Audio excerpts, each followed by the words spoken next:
ولقد يسرنا القرآن للذكر فهل من مدكر. بسم اللہ الرحمن الرحیم. السلام علیکم ورحمۃ اللہ وبرکاتہ. خواتین و حضرات، میں ہوں عبد الماجد حسینی. انشاءاللہ تعالیٰ آج کے درس میں ہم تقلید کے جواز کی ایک دلیل کا جائزہ لیں گے. تمہیداً آپ یہ سمجھیے کہ جب کوئی عالم یہ کہے کہ اسلام کے اندر اس کام کو کرنا فرض ہے یا واجب ہے یا سنت ہے یا مستحب ہے یا نفل ہے، تو پھر ضروری ہے کہ اس کی دلیل قرآن یا اللہ کے رسول صلی اللہ علیہ وسلم کی سنت میں موجود ہو.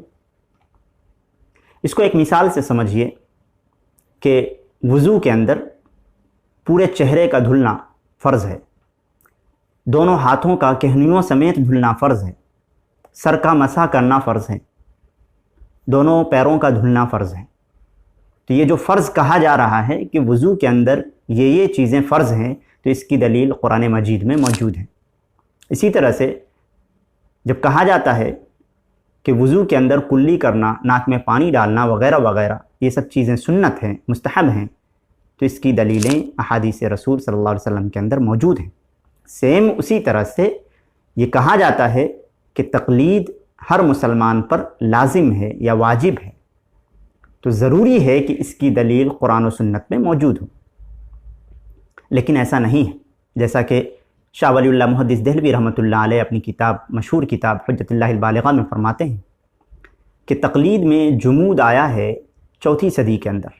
یعنی اللہ کے رسول صلی اللہ علیہ وسلم کے گزر جانے کے 400 سال کے بعد جو چیز وجود میں آئی ہو، جو چیز 400 سال کے بعد وجود میں آئی ہو تکمیل اسلام کے بعد، اس کو فرض یا واجب کیسے قرار دیا جا سکتا ہے؟ جب یہ سوال اٹھایا جاتا ہے تو جو مقلدین ہیں، جو تقلید کو لازم کم از کم واجب تو سمجھتے ہی ہیں، وہ قرآن مجید سے، احادیث رسول صلی اللہ علیہ وسلم سے، صحابہ کرام کے اقوال سے کوشش کرتے ہیں دلیل فراہم کرنے کی، اور دلیل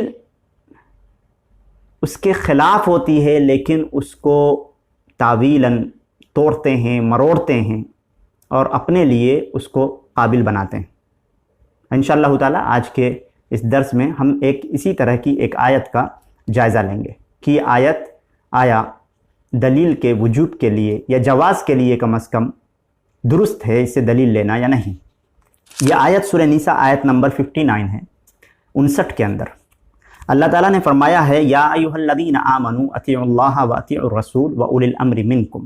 یہ بہت مشہور آیت ہے. فإن تنازعتم فی شیء فردوہ الی اللہ والرسول، سورہ نساء آیت نمبر 59. اس آیت کے اندر اللہ تعالیٰ نے فرمایا یا ایھا الذین آمنوا، اے وہ لوگ جو ایمان لائے، یعنی اے ایمان والو، اطیعوا اللہ، اللہ کی اطاعت کرو، واطیعوا الرسول، اور رسول کی اطاعت کرو، واولی الامر منکم، اور تم میں سے جو اولی الامر ہو اس کی اطاعت کرو. تو یہ جو اولی الامر ہے، اس سے تقلید کے جواز پر دلیل لی جاتی ہے کہ یہاں پہ اس آیت کے اندر اللہ تعالیٰ نے فرمایا ایمان والوں سے خطاب کر کے کہ اللہ کی اور اس کے رسول کی اطاعت کرو اور اولی الامر کی اطاعت کرو، یعنی علماء کی اطاعت کرو.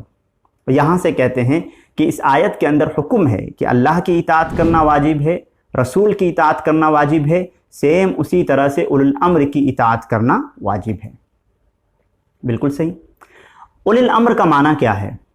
اولی الامر کا معنی جمہور مفسرین کے نزدیک حکماء ہے. حکماء، خلیفہ جو لیڈر ہوتا ہے اس معنی میں ہے، لیکن بعض ائمہ کرام نے اولی الامر سے مراد علماء کو بھی لیا ہے، فقہا کو بھی لیا ہے، اور جو لیڈ کرتے ہوئے جو علماء ہے، لیڈ کرنے والے ائمہ جس کو کہا جاتا ہے امام، وہ بھی لیا ہے انہوں نے. ٹھیک ہے. یہ اولی الامر جو ہے، اس سے تو جمہور مفسرین تو یہی مراد لیتے ہیں کہ اس سے حاکم مراد ہے، یعنی خلیفہ مراد ہے، لیکن اس سے علماء مراد لینا بھی کوئی غیر مطلب دور کی بات نہیں ہے، یعنی کہ یہ قیاس اور یہ معنی مراد لینا کوئی بری بات نہیں ہے، درست ہے، ٹھیک ہے. لیکن کیا اس آیت کے اندر تقلید کا حکم دیا گیا ہے؟ نہیں.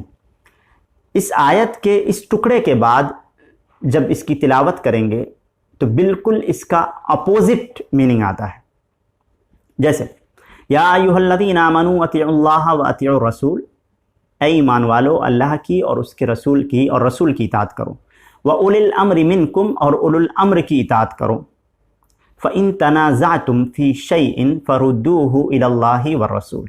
فَإِن تَنَازَعْتُمْ، پس اگر تم کسی چیز میں جھگڑ پڑو، اختلاف ہو جائے، فی شیء کسی بھی چیز میں، فَرُدُّوهُ إِلَى اللَّهِ وَالرَّسُولِ، تو پھر حکم دیا جا رہا ہے اطیعوا اللہ واطیعوا الرسول کی طرف، یعنی اللہ اور اس کے رسول کی طرف لوٹ جاؤ، پلٹ جاؤ.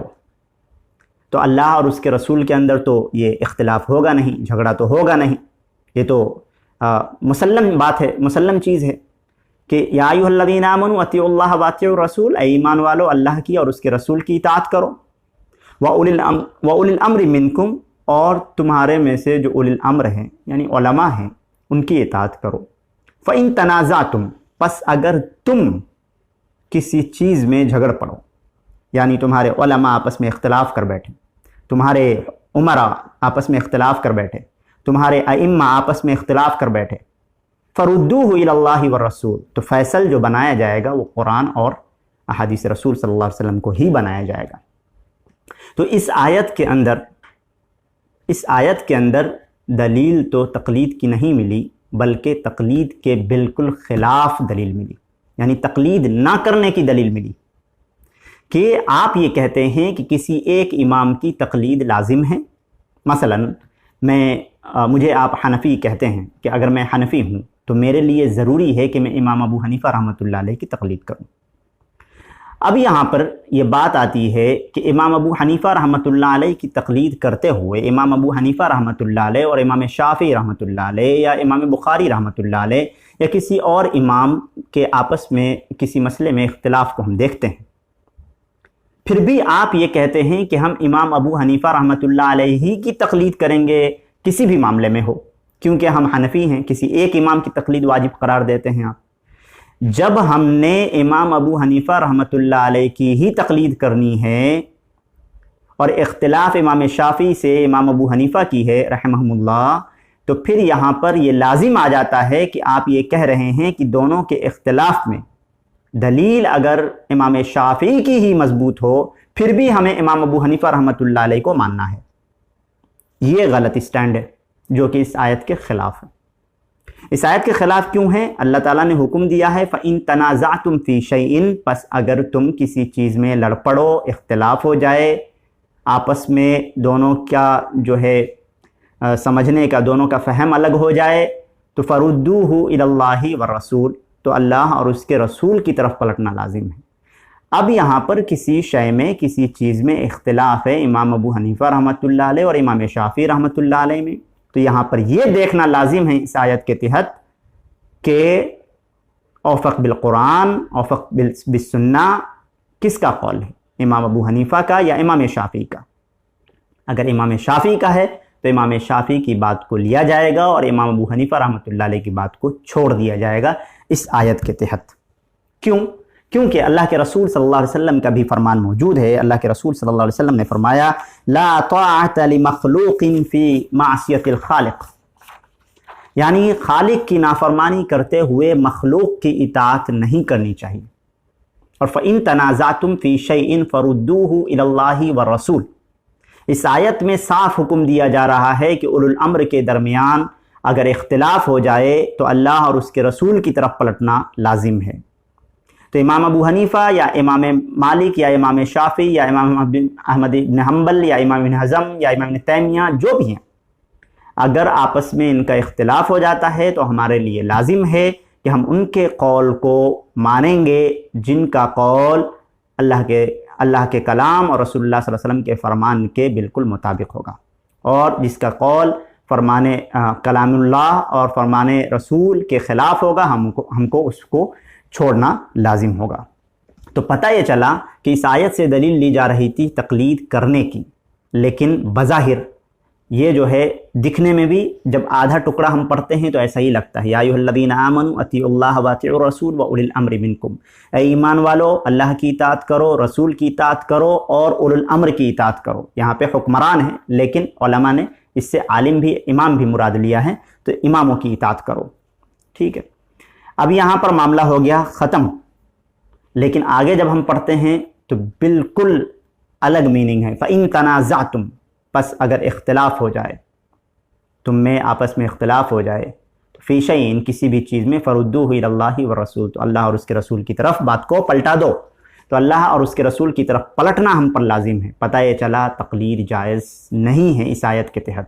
اگر ہم تقلید کسی ایک شخص کی ہمیشہ کریں گے تو یہ لازم ہوگا کہ ان کی کوئی بات اگر قرآن و سنت کے خلاف ہو اور کسی دوسرے امام کی مطابق ہو تو بھی ہم پر لازم ہے کہ ہم انہی کی تقلید کریں گے، اور دوسرے امام کے قول کو، چاہے جائے کہ وہ قرآن و سنت سے جتنے ہی مطابقت وہ بات رکھتی ہو، ہمیں چھوڑنا چاہیے۔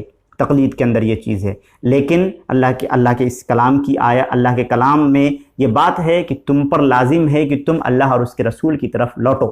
تو اگر کوئی شخص حنفی ہے اور کوئی قول ایسا ہے جو امام احمد ابن حنبل کا جو ہے وہ قول جو ہے راجح ہے، یعنی کہ اللہ اور اس کے رسول کے فرمان کے عین مطابق ہے، تو اس حنفی شخص پر لازم ہے کہ وہ امام ابو حنیفہ رحمۃ اللہ علیہ کے قول کو اس وقت اس معاملے میں چھوڑے، اور پھر امام احمد بن حنبل رحمۃ اللہ علیہ کا جو قول ہے جو قرآن و سنت کے عین مطابق ہے اس پر عمل کرے۔ اس آیت سے یہ ثابت ہوا۔ تو ثابت یہ ہوا کہ تقلید لازم نہیں ہے، واجب نہیں ہے، اس کے بالکل برخلاف تقلید جائز نہیں ہے۔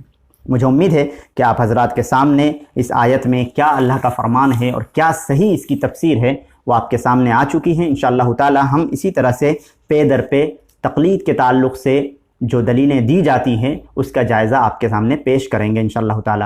آپ صبر و سکون کے ساتھ پورے ویڈیوز کو کمپلیٹ دیکھا کریں تاکہ بات پوری سمجھ میں آ جائے۔ آدھے ادھورے ویڈیو کو دیکھنے کے بعد آپ کے لیے سمجھنا کسی بھی مسئلے کو وہ ممکن نہیں ہے، اور آپ حضرات سے امید ہے کہ آپ حضرات نے اس بات کو سمجھ لیا ہوگا۔